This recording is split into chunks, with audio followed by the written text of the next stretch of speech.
Welcome back to Motivation Mondays. Pew, pew, pew, pew, pew, pew, pew.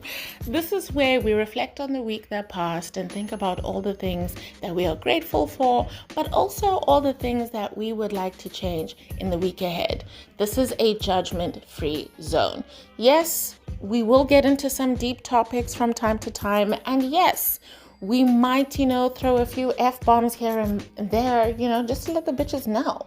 But at the end of the day, we're just here to encourage each other to try new things, be our best selves, and to be reminded that it's okay.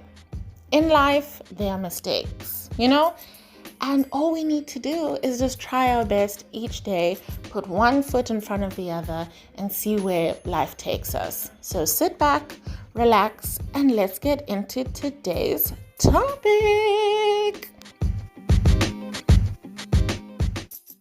Okay, so if you hear music playing in the background, it's my neighbors. They have been having parties all weekend. So we're just gonna have to embrace the ambiance of today. But I know last week I said I'd keep it brief and I don't want to jinx it, but I have a feeling. Today's gonna be brief, Yeah, and we'll see by the end of this what my definition of brief is. So, as stated last week, this week's topic is on communication.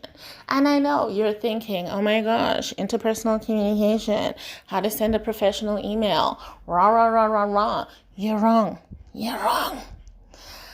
I am talking about, the messages that we send to people and how we communicate how we send the message of who we are to the world, basically, and to the people around us. Because I think that's important. I think it's important that we make room for ourselves in the spaces that we enter, and that sometimes means advocating for yourself, right? Which would, again, fall under communication. But that also means, right, that even as you communicate, either through how you look, your structure, your body posture, or whatever, like all these intentional things that we do to represent ourselves in certain ways, that not everyone is going to get the message, right? Because message sent isn't always message received. You might be methodical and intentional with everything that you do, and some people might still not get the message. And that doesn't always mean that you have now failed to communicate. Sometimes it does also mean that the other person is not willing to hear what you have to say, is not willing to see you in a different light. And that's what we're going to get into today. So, as promised, I will have, I have a few examples using my interns. Now, a friend of mine suggested that I need to, pay my interns now that it's the second time they're making a feature in my podcast. And first of all, no, just no. But even if I did want to pay them, those bitches owe me knickknacks. So until they run me my shit, until they pay me what they owe me, fair use, okay? And also I'm hiding their names. So if they really want to expose themselves like that, then they're more than welcome, okay? Tag me, ho. I'm joking. Anyway, so I'm going to start with just like a basic communication example, and then we'll extrapolate from there. So I have 4 interns, right? And I'll start with the one. So we have one intern where from day one, he didn't like me at all. He had a certain understanding, or from that first impression that I made, he had made very incorrect assumptions about me. And as a result, he just didn't like me, right? And he has his own personal biases, and that's whatever. But it was very clear from day one that, I'm going to have a hard time with this person because they just see me in a particular way, and they don't like being led by women because they don't see women as as non-sexual entities, if that makes sense. So that was his baggage, right? But that meant that, because my mere existence as his manager was in contradiction to how he sees women. And then on top of that, I speak with this accent, but I'm black, and now he's assuming that like I'm anti-black, or I wish I was white, and like all these assumptions that people make about me. And that like I'm super rich, which is not the case, because I just got really excited the other day that I found 50 Rand and I used that to buy prepaid water, but that's neither here nor there. But yeah, so he had these assumptions, which then makes giving him instructions very difficult, right? Because when he's hearing me, if he actually hears me at all, really, he's working off the assumption that as a woman, I do not know what I'm talking about. I have no idea what's going on, and that I'm just faking it, that I maybe slept with someone to get the position, that this is maybe a side hobby, but that I'm not qualified for the position, and therefore he doesn't take what I'm saying, he doesn't take my instructions like as they are and just, executes. Instead, he will already come into the conversation doubting me, and therefore not really hearing what I'm saying, not asking any follow-up questions for clarity, and he decides, he'll do it his own way. And that has led to him making many, many, many mistakes, and having his little attitude sort of just blow up in his face.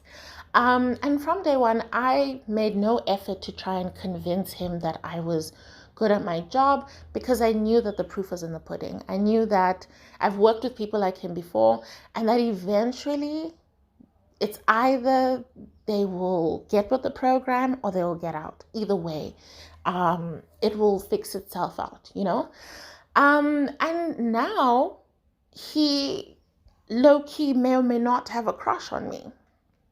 And now, he's like, oh my gosh, Miss Lebu, you've changed my life. Rah, rah, rah, rah, rah, rah, rah, rah, rah. He has completely, turned around. He now arrives on time. He respects the workplace, and respects me. And we have a great working relationship, because I didn't spend my time trying to convince him that I'm good at my job. I knew that I was good at my job, and I was just going to keep doing my job. And it's either he was going to open his eyes and see what's going on. And even if he never did, it wasn't going to make me question whether I was good at my job. And yeah, he eventually, it was undeniable. His mistakes were so embarrassing. And yeah, then we're at this point now where he's fantastic and he's great, and he jumps at any opportunity to help me out and do whatever.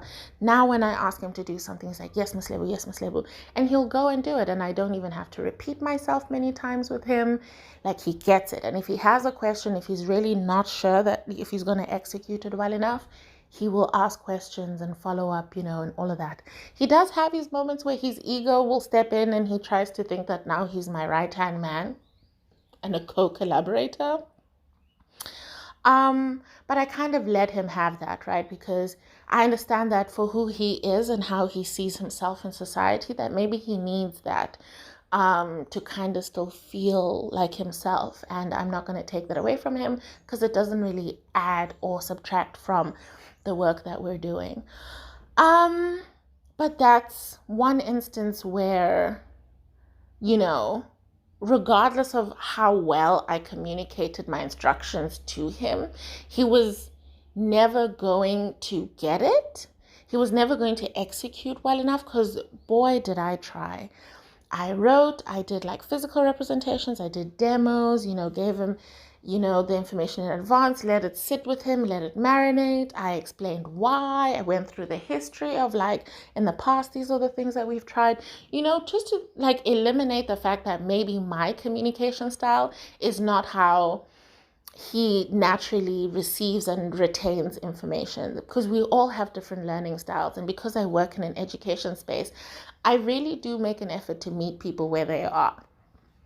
But yeah, once I'd eliminated all of those things and understanding that he already, didn't like me and didn't respect my authority, that was the obvious conclusion, and it became very evident. So yeah, and we clashed, we butted heads several times, and we were on the verge of either he was going to resign or I was going to fire him. But he turned the boat around and finally sort of figured things out for himself. So shout out to him. Then we have my other intern. Oh my gosh, she is so sweet. So sweet. Very timid, unsure of herself, and like she has so much potential, and I really wish that she could like believe in herself and see what I see, and really, allow herself to take up space, and to have authority, and to see herself as an equal amongst her peers. But unfortunately, she's, not there. But because she doesn't trust herself so much and she trusts other people, right? When I give her whatever I tell her, it is what it is. She's not going to question it. You know what I mean? Because she, she's not placing her assumptions onto me, because she doesn't necessarily see herself in a position to be able to sort of project onto people. Does that make sense? So yeah, she's a fantastic worker bee in that sense, right? Because she'll just follow everything to the T, But that also means that she's easily swayed, because she, if someone else comes in and says, no, actually, Miss Lebu said we should do this, she doesn't say, no, that's not what she told me. So I don't know where you're getting your information from. This is what I know, and this is what I'm doing, right? That sort of anyone who's around her becomes the authority and she follows them, right? So there's kind of a lack of loyalty there. And not sort of as a moral failing. It's more just, the internal personal work that she needs to do.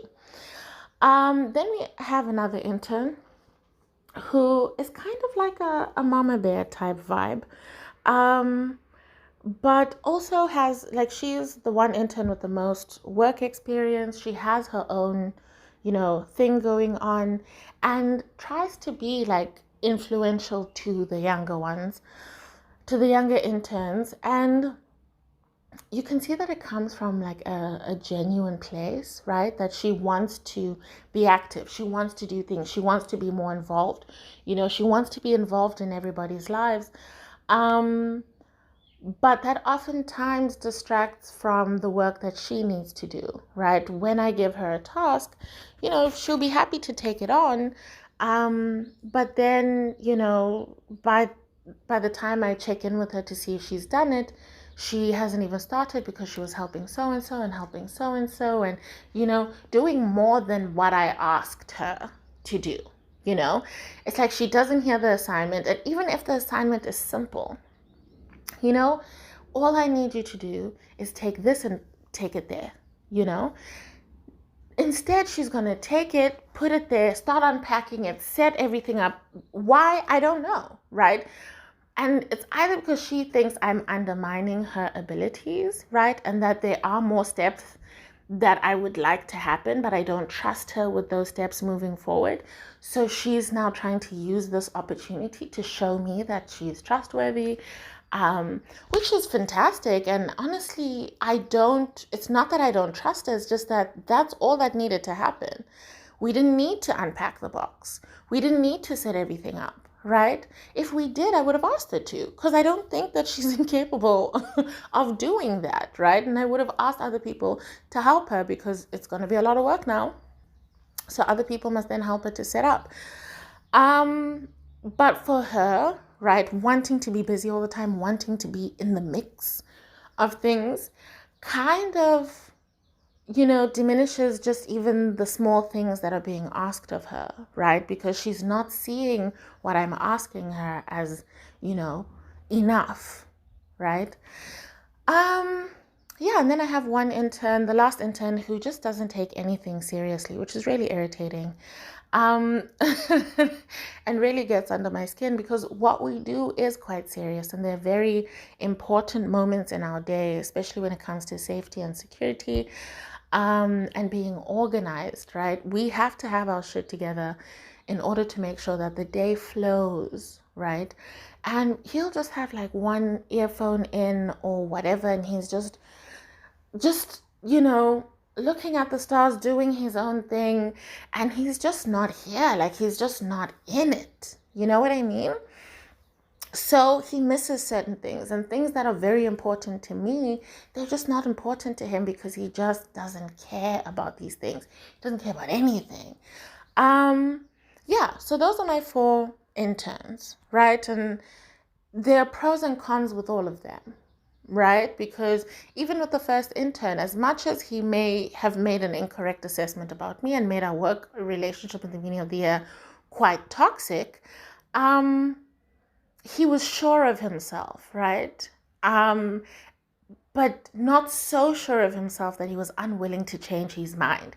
He was able to change his mind, even though it required him butting against me and because I was unwilling to change and I was unwilling to move, one of us was going to have to move and it wasn't going to be me. And he was malleable enough to change. My other interns have been butting against me in different ways, not as aggressively, but they have remained the same the whole year, right? So whether, it betrays or it shows who's grown the most throughout the year, they've all grown in different ways.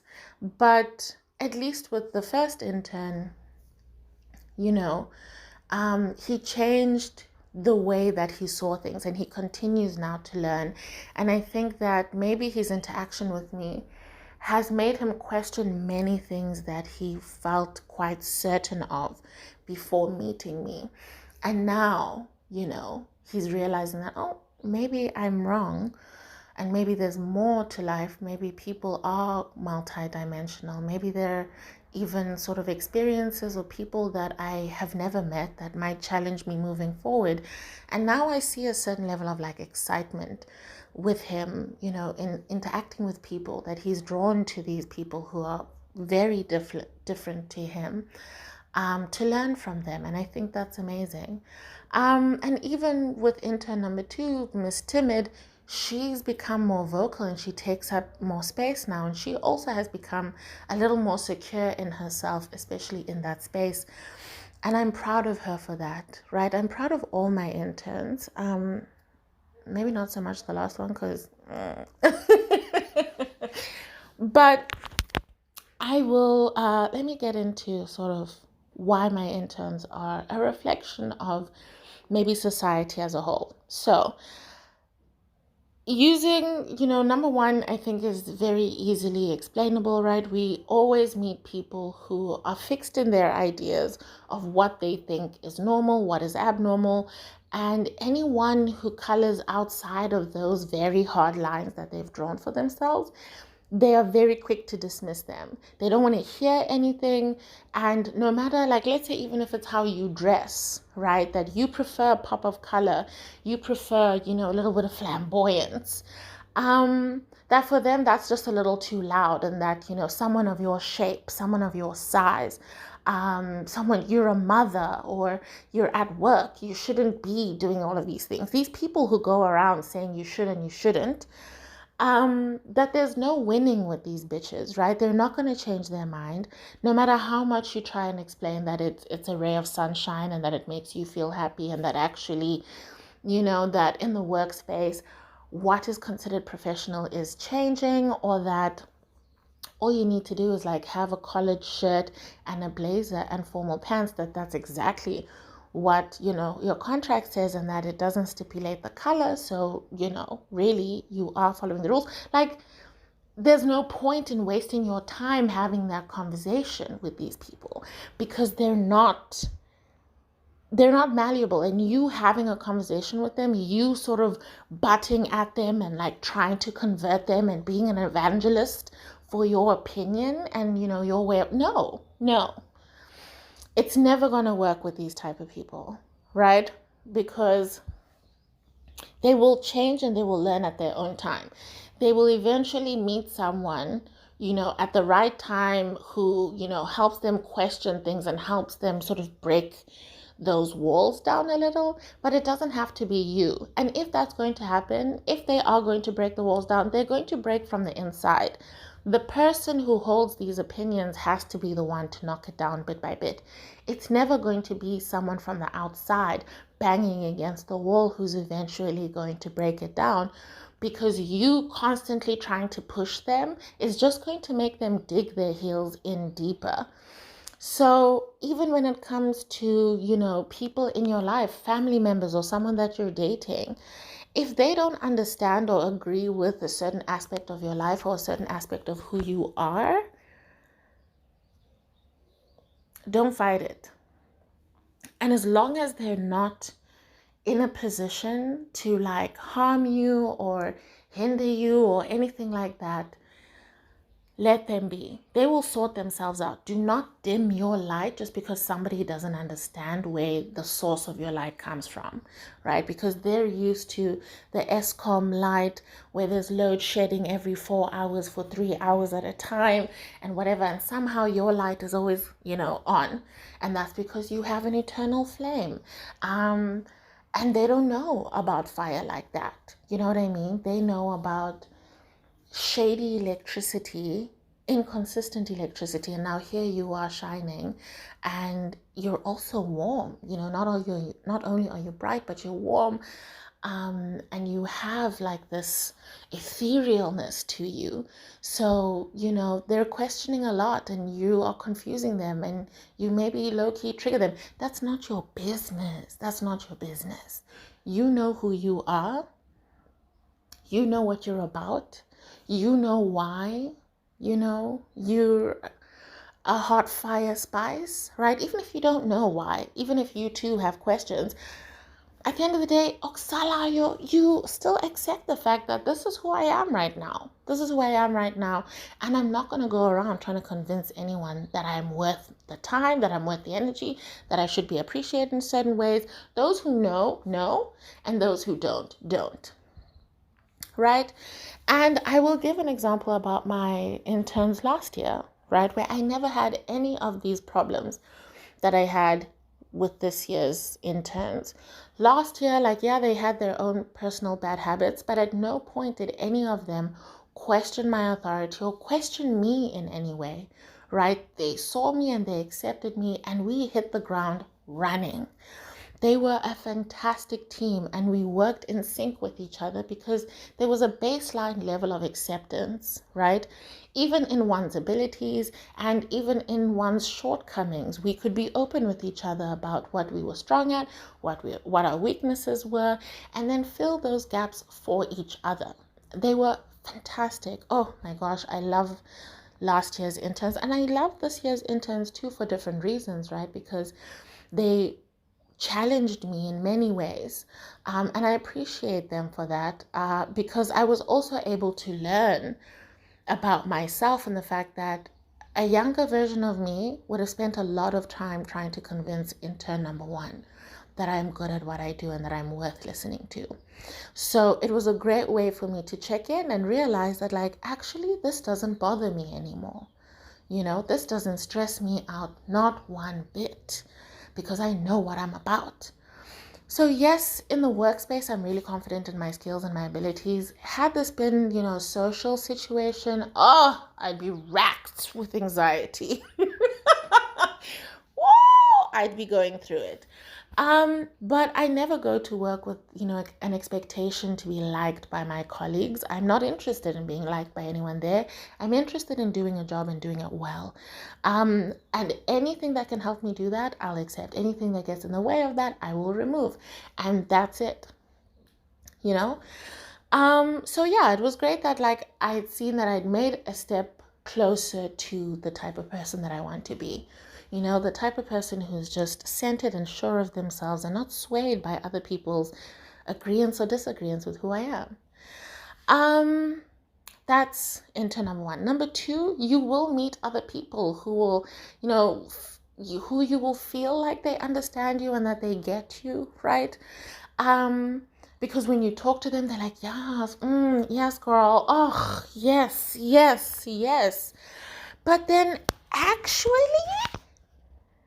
they're just mirroring you to you, that they have no personality of their own, or that they're so insecure in themselves that they don't allow themselves to shine bright alongside with you, that for whatever reason they might feel intimidated or scared or whatever, but they feel that it is safer to just mirror you back to yourself instead of also showing you who they are. And it might come from being rejected in the past, it might come from not being sure of themselves, but those type of people you should be wary of as well, because you can't really know who they are, right? And that as you meet people, we're all unique in our own way. So if you meet someone that you maybe gel with a little too much, that everything is just yes, yes, yes, yes, yes, and amen, yes, it could be soulmates, but they could also be parts of this person that they're hiding from you, right? How is it that we like all the same things, that you agree with all of my opinions? Where is, why am I living now for the both of us? If I don't have an idea, then you don't have one either, right? So these are also people that you should be worried about, that like maybe they're just there to steal your shine, right? To mimic you because they see you thriving. They think if they mimic you, then they'll also get a bit of that shine that you have. You can also find that with such people, that when they're with other people, they become someone else. So you can't really rely on them, to be consistent. So, let's say maybe a group of you come together and the topic of this, intern number 2 comes up, and all of you are now having different stories about this person because they are whoever they need to be depending on who they're with, that they have these 500, personalities. And yes, there's definitely a big difference between, you being the same person, but just having different sides to yourself, right? That come out with different people, as opposed to just completely changing who you are. Like, for example, I will always have an opinion, right? I will always have an opinion. I will always be smart. I will always, there's certain parts about me. I will always have a sense of humor and make jokes. I have a sense of humor at work. I have a sense of humor with my friends. I have a sense of humor with my parents, right? And I'm smart and, witty and all of those things in all those spaces, in every space that I enter, because that's the through line of who I really am. But obviously at work, I don't make the same jokes that I make with my friends, and I don't make the same jokes with my friends that I do with my parents, and so on and so forth, right? Because they appreciate different things, that we are connected in different ways. Even with my wit, right? That with my friends, I'm able to draw on different references when making, witty remarks and getting into the banter of things. And same thing at work, that the references would be different, and same thing with my parents. But at the end of the day, I'm still making smart, witty remarks, right? So that's not what I'm saying. I'm saying people who literally just mirror you back to you, that they have no through line, and that those people, as much as you might think you got your point across and that they get you, they weren't really interested in listening in the first place. They're just nodding along. It's the same as those people go, yeah, yeah, yeah, yeah, yeah, yeah, yeah, yeah, yeah, yeah, yeah, yeah, yeah, yeah, yeah, yeah, yeah, yeah. Like, are they really listening? Do they really get you? So yeah, again, another reason why trying to convince other people to see you, and all of that, like being seen is fantastic, right? It feels fantastic, and no one ever wants to feel like we're not being seen, but you can't beg people to see you. You know what I mean? You can't beg people or convince people to understand you. It's either they do or they don't. And some people will come around. Some people need time. Some people need Jesus, I don't know. But at the end of the day, especially at our age, if you've gotten to this big ass age and you still haven't figured out that there might be people who exist in a different way to you, and you're unable, your mind is not malleable enough to see, understand, and accept me for existing outside of your purview, then I'm not going to take up the mantle to now teach you and knead your brain into, creating the elasticity and all of that stuff. Like, no, that's not my job. My job is to be me and to shine as bright as I can as me. And those who want to catch these rays can catch these rays and bask in it. Everyone else can catch these hands if you want to fight me on it. Do you get what I mean? That's where we need to be. That's where we need to be. And I think sometimes we find ourselves stuck in this loop of trying to convince other people of who we are because maybe we're not 100% sure of who we are in the first place, right?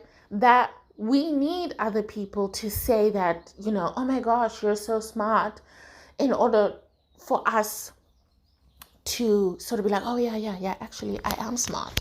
We're seeking external validation from these people, right? We're not actually expecting them to see us, right, for who we are.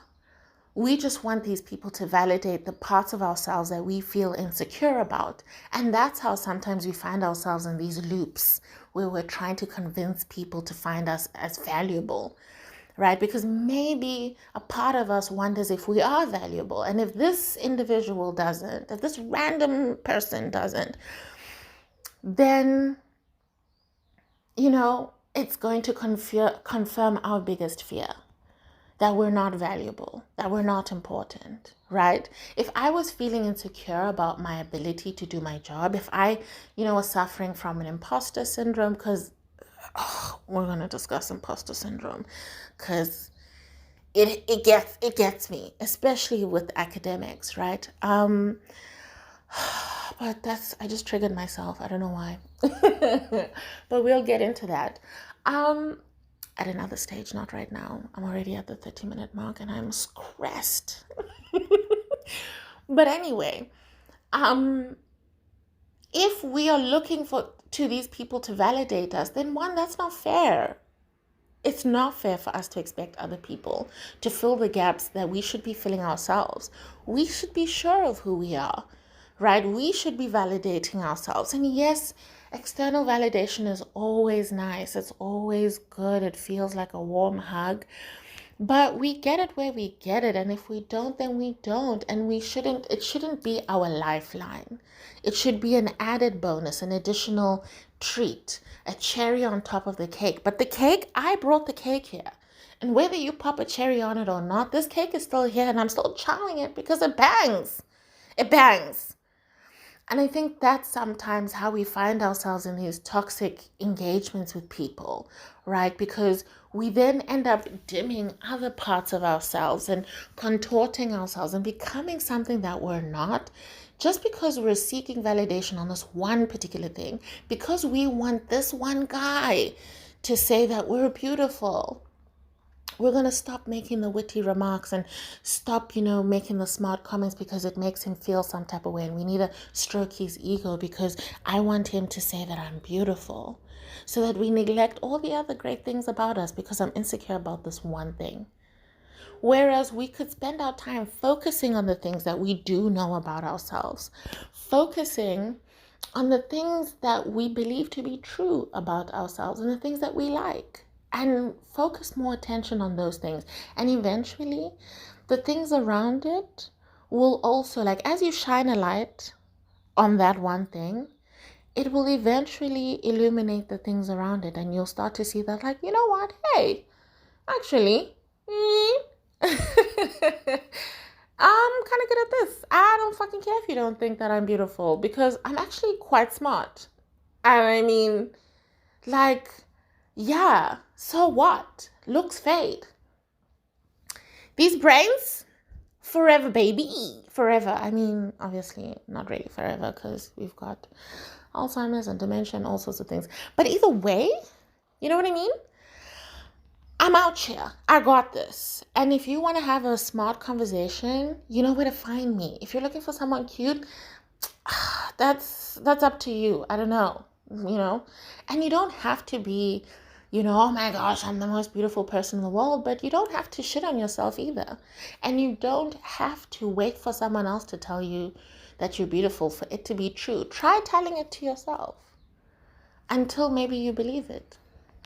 Because I'm sure there are some people who tell you that you're pretty, but for whatever reason, you don't value their opinion as much as you value that random stranger's opinion, that guy's opinion, because you have a crush on him. And if he says you're beautiful, then, the world's a beautiful place, right?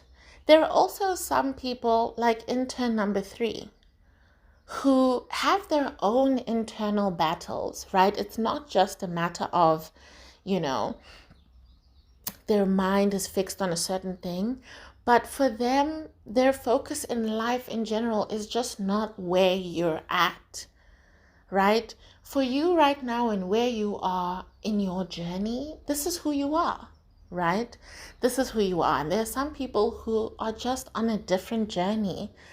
And therefore, when they see you, shining your light, being you and expressing yourself in the way that you do, being your authentic self, that for them, they might read that differently, right?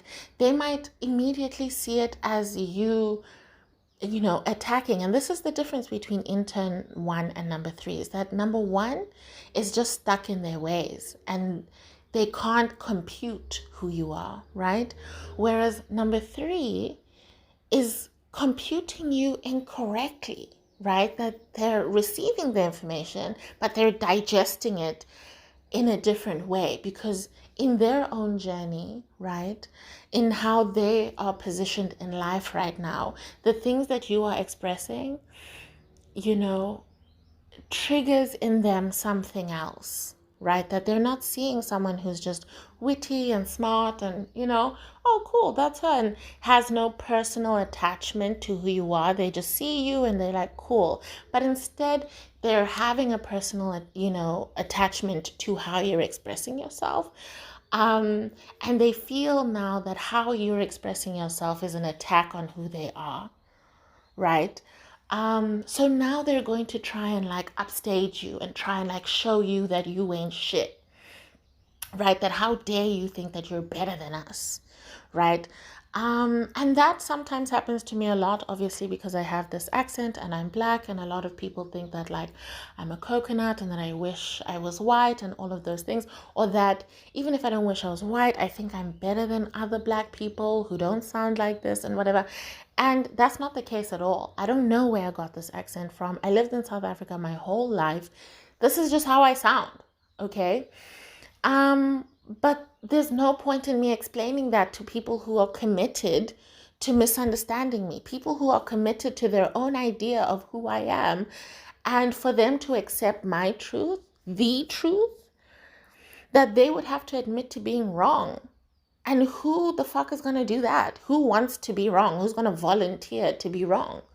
Right? So instead, they're going to dig their heels in and they're going to say, well, fuck this bitch because she thinks that she's better than me. Is that true? No. No, it's not true. I don't go around thinking that I'm better than everyone. Right? But that's the assumption that's made about me from people who are fighting their own demons, who feel insecure about certain parts of their lives. And that may be because I am articulate in the way that I am, right? And it's something that I try to deny all the time and always pick apart at my mistakes and this, that, and the other. And sometimes I listen back to these, podcast episodes or even my voice notes, and I hear the grammatical errors all over the place. But there's no point in me tearing myself down to make these people feel better about themselves. Okay? You're going through your own shit, fam. Go through it. And just because me shining makes you feel some type of way, I'm not gonna it's none of my business. That's between you and your God. And I really wish you all the best in that journey. But me communicating my authenticity is not me trying to attack who you are. because this conversation is about me, whatever the conversation is, right? Me sort of, so and I'll give you a personal example. Obviously I'm thick, right? I'm a fat bitch. I have a big stomach, and I don't know why it keeps getting bigger and bigger. Like, oh my gosh. And like, what the fuck am I going to the gym for if the stomach is not going to go away? Like, what the hell? But anyway, the point is, I'm really insecure about my midsection.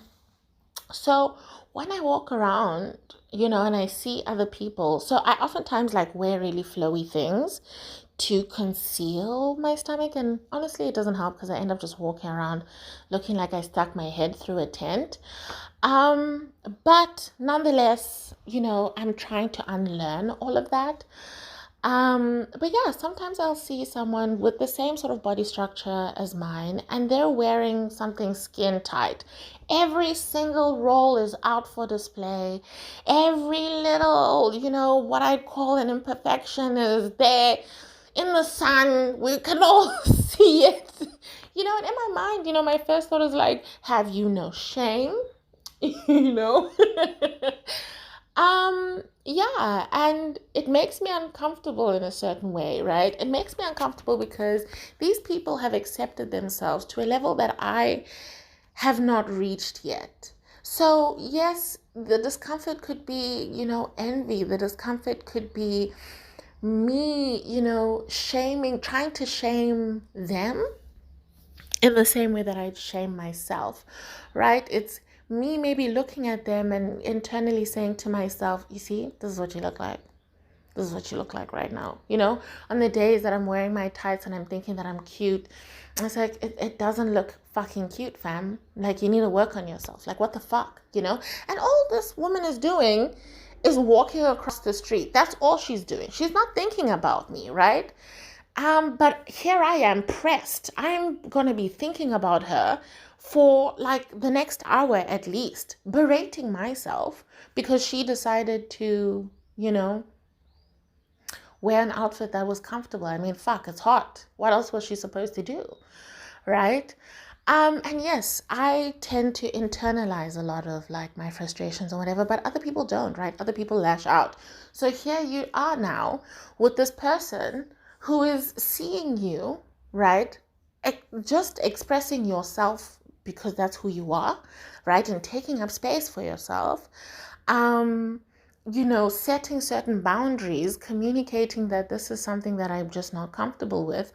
All these things, right? Things that you are doing to safeguard yourself, to communicate to other people about who you are and how to communicate with you best, how to interact with you best. And all these things are triggering these other people, and then they're getting chest pains, and then they're blaming you, and then, and they're lashing out at you because it's an internal struggle. And it's important for you to identify those people, to identify people who are like intern number 3, where for you it was as simple as the box goes there. That's it. There's nothing complicated about it. I don't think that that's information that's too difficult for you to understand. It's just, that's it, the box goes there. But for them, because they feel some type of way about the fact that they're at a certain age and they're still an intern and that everyone else they're working with is at least 10 years younger than them, that, she thinks I'm stupid. She thinks I'm whatever, which is not the case. It's going back to intern number 3. I've even intentionally hidden my age from my interns because of intern number 1 and number 3, because of their visceral reaction to just me being there, that I realized that me telling them how old I am would just make things worse. Because I'm younger than both of them, and I'm just like, oh, Jesus, they're going to be triggered in different ways. Number 1 is definitely be like, not only am I taking instruction from a woman, but I'm now taking instruction from a child? Like, and the age difference isn't that big, but obviously in Black culture, there's this hierarchical structure, and it's gonna fuck with them, especially if like with number 3, they're not super secure in who they are. And like with number 1, that they're too close-minded to accept that age is not an indicator of understanding or wisdom or experience, right? Anyway, yes.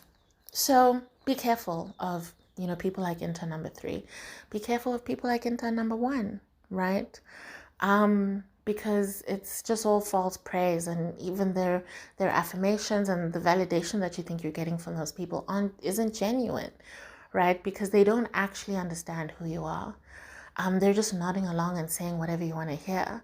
And you want people who, if they're going to sort of like affirm something about you, that is coming from a genuine place, that they genuinely recognize your beauty, they genuinely recognize your cheerful nature, your kindness, that they understand the value of that, attribute in a person, and they're expressing their appreciation of it, as opposed to someone who's just gonna go yas queen all the fucking time when they don't even know what they're yassing.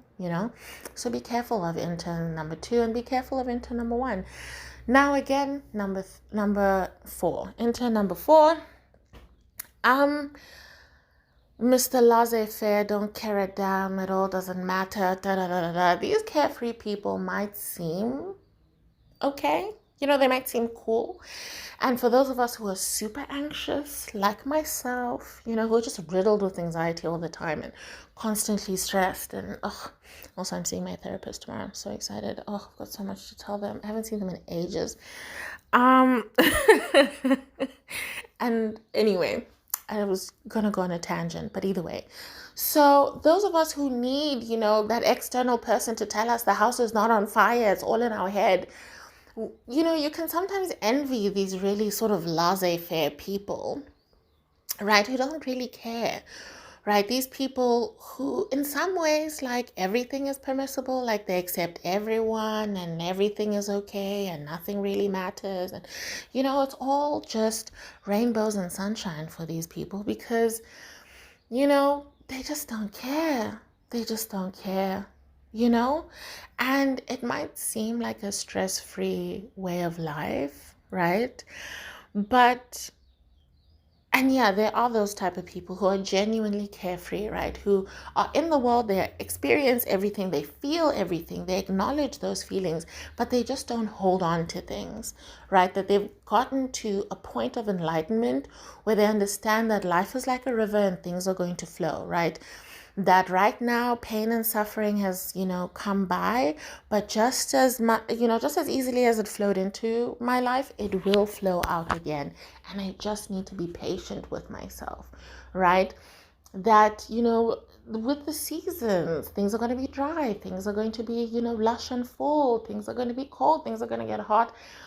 And that is just life, right? That is life, and it has its seasons, and that you've accepted that.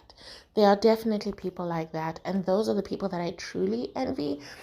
People who have come to terms with how life rolls, right? And they don't spend their time fighting against the machine and, wishing for a different life. They work towards accepting the life that they have. And making the best of what they have, and accepting what they don't have, but not belittling and diminishing what they have. Those people, fantastic. But someone who is detached from life, from society, you know what I mean? It's not the same. It's not the same with someone who's at peace with life, as opposed to someone who's just detached themselves from everything and everyone and whatever, right?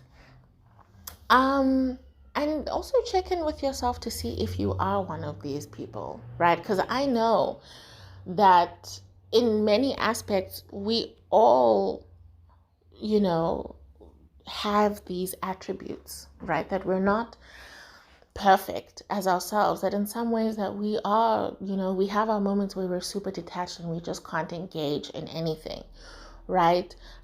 We have those moments where, we want to fit in so much that we contort ourselves, right? And we become whoever the person, whoever that person needs us to be. And we just sort of mimic whatever's happening around us to seem cool and to fit in. And we've all gone through those phases. And yeah, sometimes, like I said before, we project our own insecurities onto other people. And sometimes, yeah, we are confronted, with our biases and our,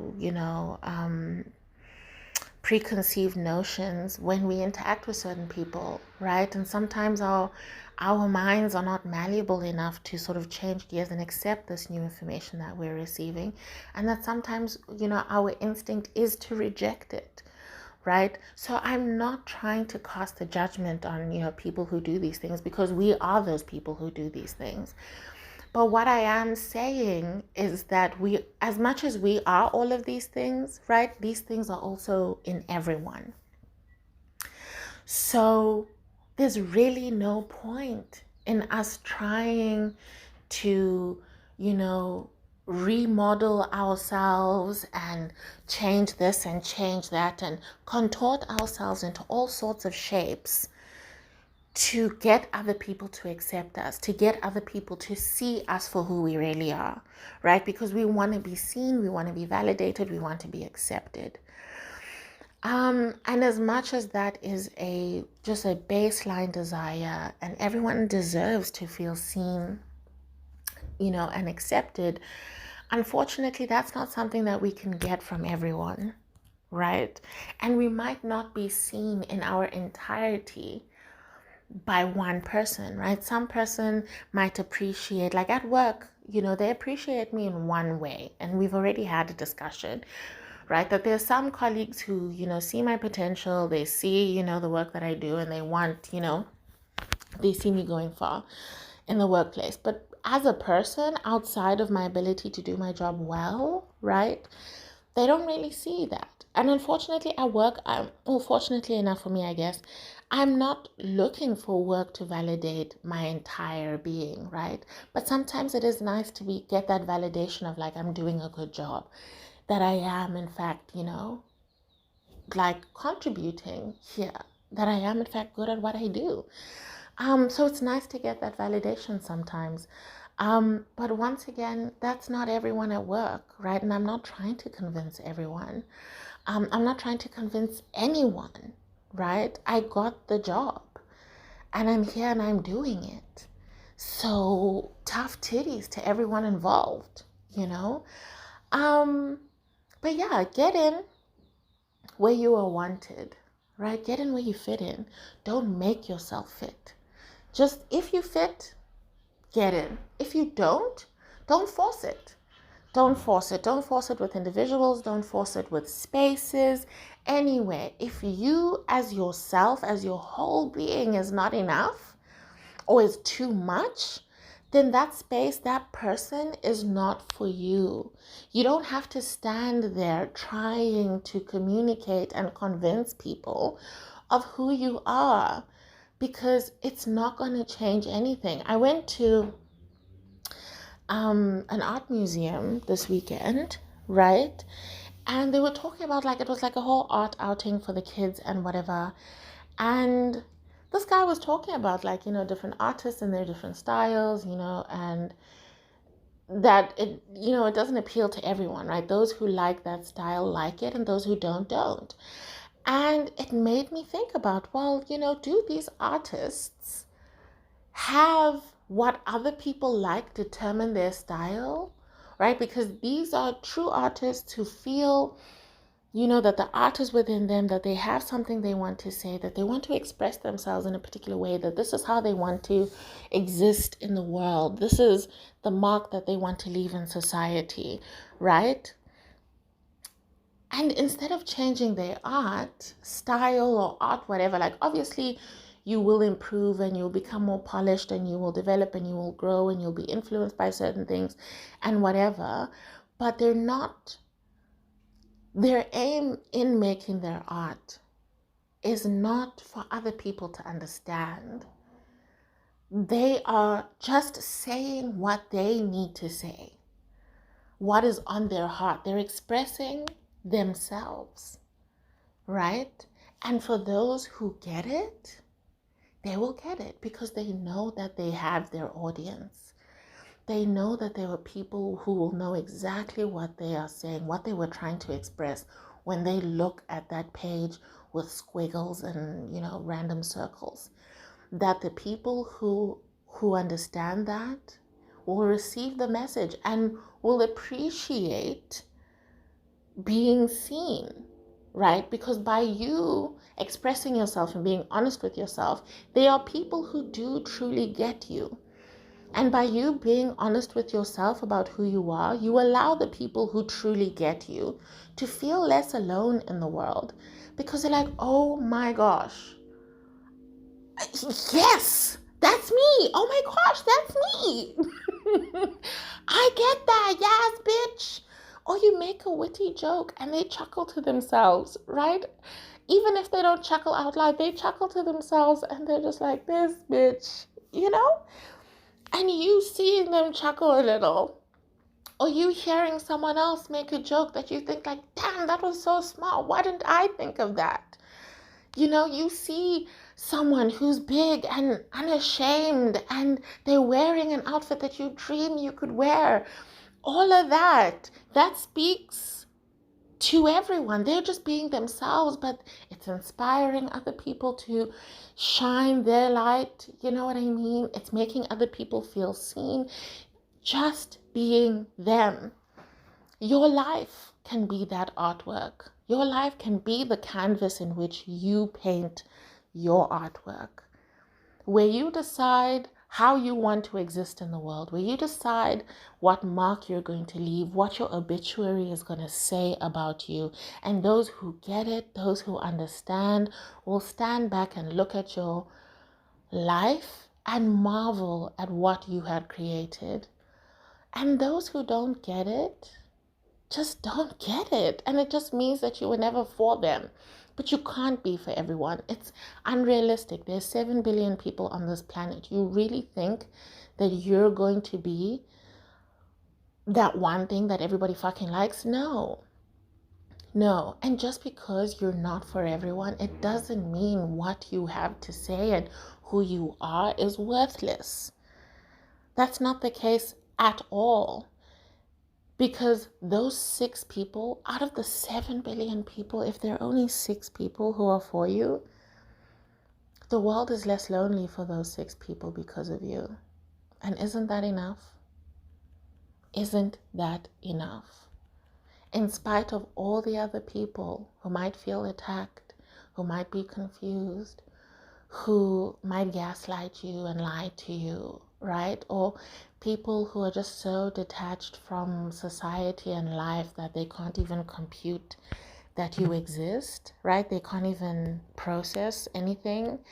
And they just stonewall you, or like, what is it called? Grey rocking. But whatever. Whoever those people are, that's just a sign that they're not for you.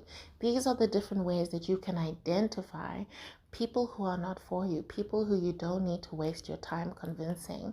Because regardless of how much you try to communicate and justify and explain or adjust yourself to make yourself more palatable, they're never going to hear you. You need someone who's willing to engage in order for you to communicate. Clear communication goes both ways. You can try your best to be as clear and articulate as possible, to be concise, to be verbose and wordy. All these things. You can try everything to try and communicate a point. And if the person is unwilling to come to the table and hear what you have to say and be open-minded about the conversation as a whole, that they don't come to the table with a preset script, and if you don't follow the script, they're not going to say their part. They're not going to reply until you say the line. Then it doesn't make you a bad communicator. It makes them a bad listener, right? That they've come to the table in bad faith, and therefore the conversation was shut down from the get-go. Some people might come to the table in good faith, but they're just not equipped or able to hear and understand what you're saying. Again, it doesn't make you a bad communicator. It just means that they were not prepared to have the conversation. They were not in a position to have that conversation. You will set up the Zoom call, send them the link, but they never, bothered to charge their device, or they know that they have bad network, or they didn't even know they had bad network, and now here they are going, hello, hello, can you hear me, for the whole call. Does that mean that you're a bad communicator? No. It means that they just didn't have enough network to sustain the conversation. They did not have enough battery power. They didn't have the correct device. They're sitting with a Nokia 3310 trying to figure out how to get WhatsApp. It's not going to happen. And you having WhatsApp and you sending your WhatsApp messages and them not being delivered doesn't mean that you're a bad person. Right? So in the same way that you not being able to, you not being loved and you not being accepted by everyone around you, and having people who have a visceral reaction or people who reject you, that doesn't mean that you're bad. That doesn't mean that you're wrong. That doesn't mean that you're ugly. That doesn't mean anything really. Because you know what you're about. And if you don't know, then go find out. And don't ask other people to tell you. Find out for yourself. Look yourself in the mirror and say, what the fuck is sexy here? And not in a rhetorical, like there's nothing fucking sexy here, but let me find one thing that I actually like. And that's what I'm gonna highlight. Until eventually the whole fucking page is highlighted. You know when you're trying to take notes at school and you're like, oh, this sentence sounds nice. And then you read the next one, you're like, actually, this one's also good. And before you know, the whole fucking page is yellow. And then what? And that's all that matters. All you need to do is look at yourself and look for that one thing that you like. Highlight that one thing. I like my eyes. I hate my fucking double chin. I hate the fact that it seems like the gap is coming back even after I had braces and But I like my smile. So I got a little smiley, right? I like my eyes, so I get my lashes done. I like my lips. So, I like wearing lipstick sometimes when I'm feeling fancy. But I always make sure my lips are moisturized because they're so cute. I kind of like the fact that my nails grow long and strong, right? I don't really like my chubby fingers, but I've learned to really appreciate how beautiful my hands look because I've spent so much time, on my nails, and obviously my nails are on my hands. And, now my whole hand looks good. And because I like my hands now, I wear rings. I love wearing rings and adorning my beautiful little hands because why the fuck not? And bit by bit, I am starting to appreciate parts of myself. As a whole, do I think I'm beautiful? No. If I'm being honest, no, I'm not there yet. But I'm trying, and this is how far I'm at right now. My hands, my little turtle toes. I don't let people see my toes, but I privately really like my little cute little turtle toes. And there are just different things about myself that I like. And I'm spending my time appreciating those things instead of focusing so much on the things that I don't like, because they're both going to be there, right? So why not spend my time and my energy on something more positive? Anyway, yeah, this ended up being a really long one. This is not even my definition of short. Like, this is long. But I really do hope that it motivated you and helped you realize that you're maybe wasting a lot of your time and energy on trying to convince the wrong people to like you, the wrong people to appreciate you, instead of focusing on yourself, giving yourself that validation that you need. And I think the more time you spend appreciating yourself and also quickly identifying people who are not for you, that's when you avail yourself and open yourself up to seeing the people who do appreciate you, right? And they don't have to appreciate every little thing about you. If someone says, oh my gosh, I like that you did that, yeah, thanks. That affirms one thing about me. And you know what? Fuck, yeah, I knew it. I know it. Tell me something I don't know. It's like, yeah, you're right. I am kind, aren't I? I'm like, oh, thank you so much for your hard work. And instead of just dismissing it because, we're all working hard. I guess we're supposed to work hard. As much as we're supposed to work hard, there are some people who just don't. Some people who are incapable of breaking a sweat when working because they just don't believe in working hard. So you know what? Yeah, you are a hard worker. You put a lot of effort into what you do because you care about what you do, because you have a good work ethic, and appreciate yourself for it. Look for things, even in your personality, even in your day-to-day, right? For things that are good about what you do, about who you are and how you interact with other people. Focus on those things. And sooner or later, it will shine a light to other things, right? Because you first focus on the fact that you're hardworking, and eventually it shines a light on the fact that it's because you have a good work ethic. And that maybe eventually shines a light on the fact that you're just a person of integrity, that you are disciplined, right? That you are focused, and that when you decide to do something, you do it. You're determined. Now here you are, out of just focusing on the one thing you noticed about yourself, you eventually are able to amass a really long list of things that you're good at, things that you are amazing at, things that are just you, right? And then how can you walk into a space begging other people to like you when you have a long list of facts about yourself that are so amazing? And even if people bring up things that you're shit at, you've been knowing that stuff's there, but that's not going to sway or change the fact that you're still fucking fantastic. Yeah, I got a big belly. So what, dude? So what? What is that going to do? How does that change the price of cheese, fam? Because my belly doesn't stop me from getting a job, and it sure as hell doesn't stop your dad from calling me every day. It sure as hell doesn't stop your man from taking a second look when he sees me. Because belly or not, he's gazing into these luscious eyes, these juicy lips, okay? He's seeing my soft, well-manicured hands and wondering, how they might feel pressed against certain parts of his body. So yeah, I have a big-ass belly. I got thick-ass thighs that rub together. I got cankles. But it hasn't stopped me from being, my best self. It hasn't stopped me from being hardworking.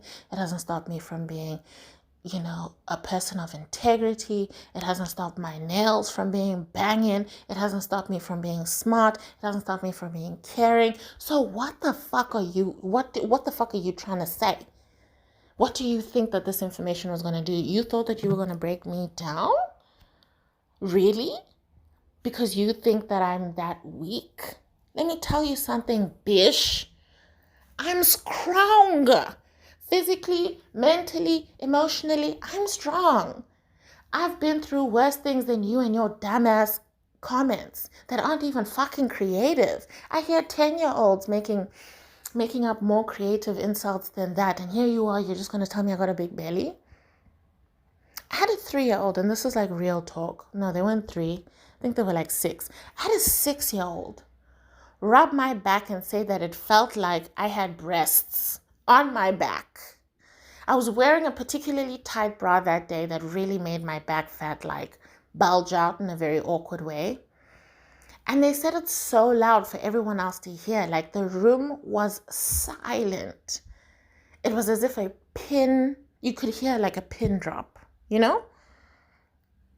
I heard someone say earlier today, it was so quiet, you could hear a rat pissing on cotton.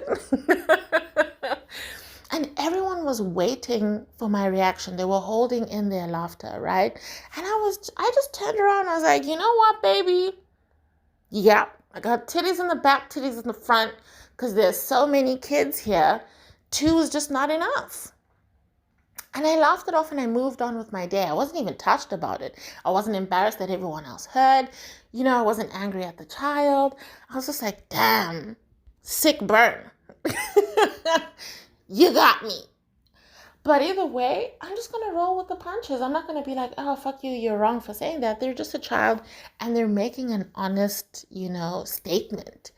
Because I'm not going to say, no, I don't have back rolls. No, they don't feel like boobs.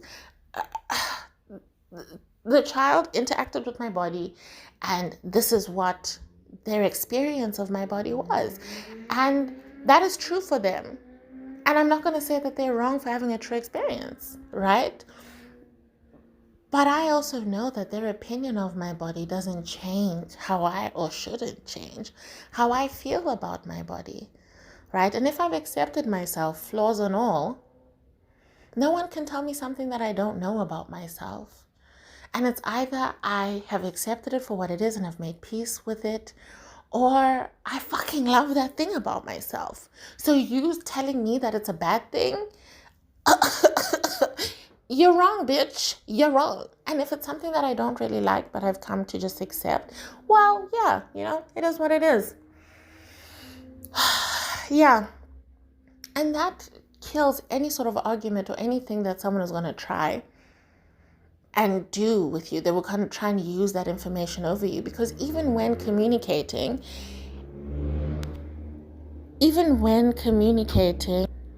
information is power.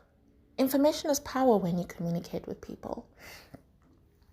So if you hold all the cards, if you know yourself fully and accept yourself fully, no one can put a card down on the table that you can't match. Do you get what I mean? No one's gonna pull out a king and you don't have a king because you've been in denial about who you are this whole time. You'll pull out your king and be like, yeah, bitch. And then? So this is what I'm saying in terms of us discussing communication. I'm mostly talking about how we communicate with ourselves, how we speak to ourselves, how we see ourselves, right? And also how we communicate our authenticity, our authentic selves to the world around us. Do we allow our authentic selves to enter into conversations with people? Or are we only really our true selves when we're alone and no one is watching, because we don't think anyone will accept us for who we really are? Because if that's the case, then we're also being disingenuous in our communications. We're also coming to the table in bad faith. We're expecting people to validate us when we're not even being honest about who we really are. So that's the homework for this week. To try to be as honest about who we are as we possibly can in every moment, especially in the moments that we might find difficult to be our true selves. And it can be something small, like having a pop of color. When you go to work, obviously if you wear a uniform to work, that's not going to work, right? But maybe wearing something that you otherwise wouldn't wear, to a social engagement. And you wouldn't wear it not because it's not your style, but because you worry about what other people will think of you, right? Maybe just wear it around the house, and then wear it to take out the trash, and then maybe wear it as you walk to the local bubby, and then, slowly take those steps for you to feel comfortable with yourself outside in this thing, and then slowly be comfortable with, being seen wearing this thing, because it's something that you like. You like it because of the colors, you like it because it's sparkly, you like it because it flows in a different way and it shimmies and shays when you walk. All of that, you like it. It brings you a certain bit of joy. So why not take that joy with you as you go out into the world? Share that joy with other people. So that's our homework for this week. To not convince other people to validate us or to understand us or to see us, because there's some people who are just fucking blind to that shit. And to also validate and to see ourselves for who we really are and appreciate ourselves for who we are. It's going to be a tough one and it's a bit of a vague one, but Google different ways that you can accept certain things about yourself. We all have different things that we struggle with, right? It could be mental, physical, whatever. But whatever that one thing about yourself that you are ignoring or you're having a hard time accepting, or this one thing that you hide from people because you feel like they will judge you, that's the one thing that I think that you should let out. And just, even if it's just a little bit, I'm not saying that by Sunday you're gonna be like, out here walking in the streets with just a boob tube and bikini bottoms, right? But at least, let's say if you go to the gym, have a gym outfit that actually is comfortable, right? Make a decision based on what you want to wear and not based on what other people will think of what you're wearing. You know what I mean? Or at least spend the week identifying where you allow other people's opinions to impact how you express yourself. That could be baseline. If you feel like you're not in a position to take any action, if you're too scared to take any action, at least spend this week identifying where you cut yourself short, where you dim your own light for other people's comfort, and make a list of those things so that in the following week you can work on, challenging those things one by one and choose the one that seems a little more attainable, right? But anyway, I've been talking long enough, and there are people who I need to be, get back to, people I need to call,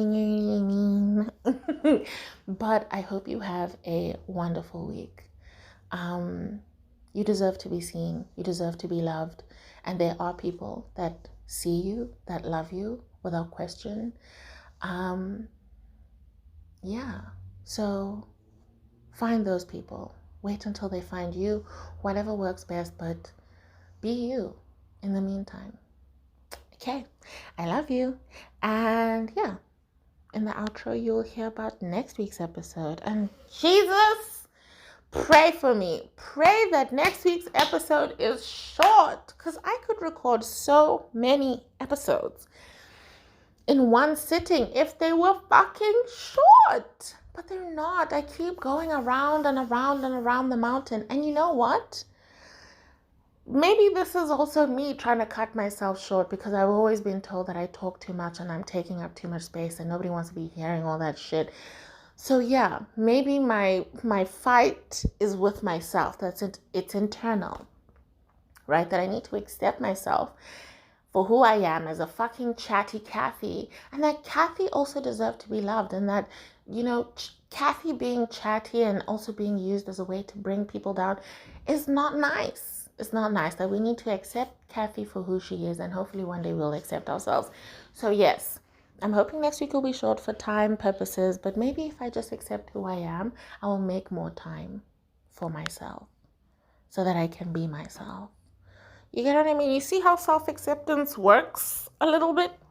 You know what I mean? Instead of saying, oh, I'm always late all the time or whatever, just say that I like to take my time when doing things. And there's nothing wrong with, wanting to take your time to do things because you're detail orientated, and that's fine. So you make time for yourself to take time, right? Go to bed a little bit earlier so that you can wake up earlier, so that you can have all the time that you need to do what you need to do, and then arrive on time, right? But until you accept and acknowledge this part of yourself, you'll never really identify the cause of the lateness, right? Something that you don't want, and there's something that you can actually fix. Being late is not a fucking personality trait. Oh my gosh, I'm triggered again. Anyway, that's neither here nor there. But the joys of accepting yourself, you're able to then, make room for yourself. But if you don't have that information, you aren't able to communicate certain things, right? Because it also means that even at work, you're going to tell people, please tell me a week in advance. Giving me a day's notice is not enough time, because I'm very detail orientated and I like to take my time, to meticulously go through something. And if you give me a day's notice, on top of whatever work I've already set out for myself, it doesn't give me enough time to work through this thing in an adequate manner. So if possible, a week or 3 days in advance would be great, right? So once you have this information, you can communicate, because information is power. Information is necessary when communicating. Do you feel me? Oh my gosh, full circle moment. Yes. Okay, I'm leaving for real now. Goodbye. Have a good week. I love you so much. And yeah, let's listen to the outro. Beep, beep, beep, beep, beep.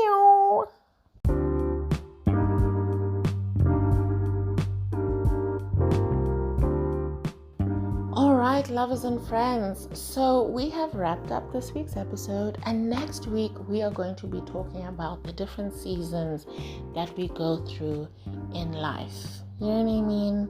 That there's a time, for sowing, there's a time for waiting, there's a time for praying, and there's a time for reaping.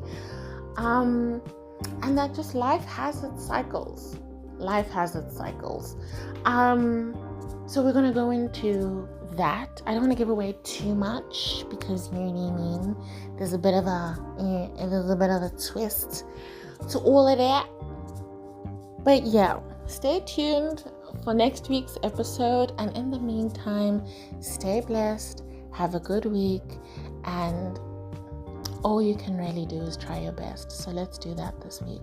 Okay, bye.